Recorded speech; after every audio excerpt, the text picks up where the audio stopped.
સમગ્ર ગુજરાતમાં સસ્તા અનાજના વેપારીઓ આજરોજથી અચોક્કસ મુદ્દતથી હડતાળમાં જોડાતા દુકાનો આજરોજથી બંધ જોવા મળી રહી છે।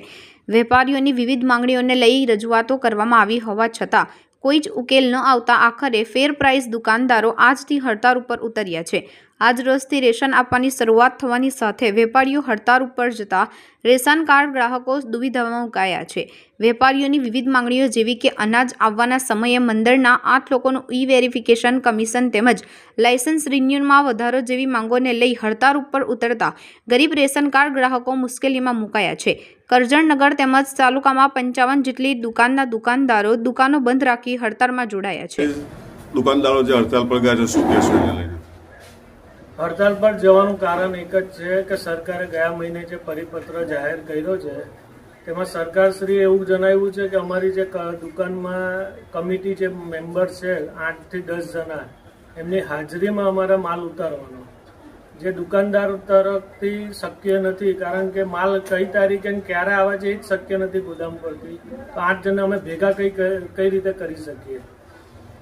તો આ પરિપત્ર ખારીજ કરવા અમારી બધાની માંગ છે ને એટલે જ આમ હડતાળ પર અમે અચોક્કસ હડતાળ પર ઉતર્યા છે દુકાનદારો। બીજા કયા મુદ્દાઓ છે? બીજો એક મુદ્દો છે કમિશનનો, જે કમિશન અમને 20,000 રૂપિયા જેવું નહીવત કમિશન આટલી મોંઘવારીમાં મળે છે અને એમાં પણ સરકારે છેલ્લા એપ્રિલ 2025થી 20,000ના પણ 7 થી 8 ટુકડા કરી દીધા છે। પહેલા માર્ચ મહિના સુધી એવું હતું કે એક સાથે 1 થી 10 તારીખમાં કમિશન પૂરેપૂરું આવતું હતું, જે હવે 2,000-5,000ની જેવી રકમમાં 20,000 રૂપિયા સરકાર પૂરા કરે છે। એ પણ અમારી મોટી માંગ છે કે આ સિસ્ટમથી અમને લોકોને ઘણી તકલીફ પડે છે, એટલે આ વસ્તુ પણ સરકાર સુધારે એવી અમારી માંગ છે। કેટલા તાલુકાની અંદર ને નગરમાં કેટલી દુકાનદારો?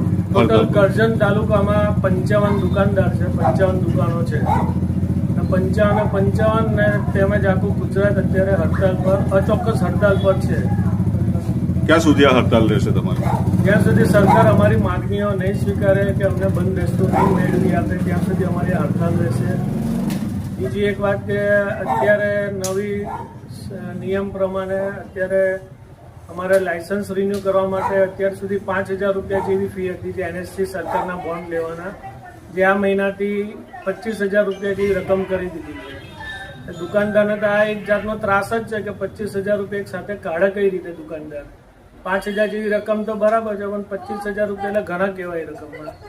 અને બીજું કે જે હંગામી દુકાન અત્યારે ચલાવે છે, એકમાં જે દુકાન જોઈન્ટ હોય તો સરકાર શ્રી કામ 2 દુકાનનું કરાવે છે અને કમિશન એક જ દુકાનનું મેળવી આપે છે।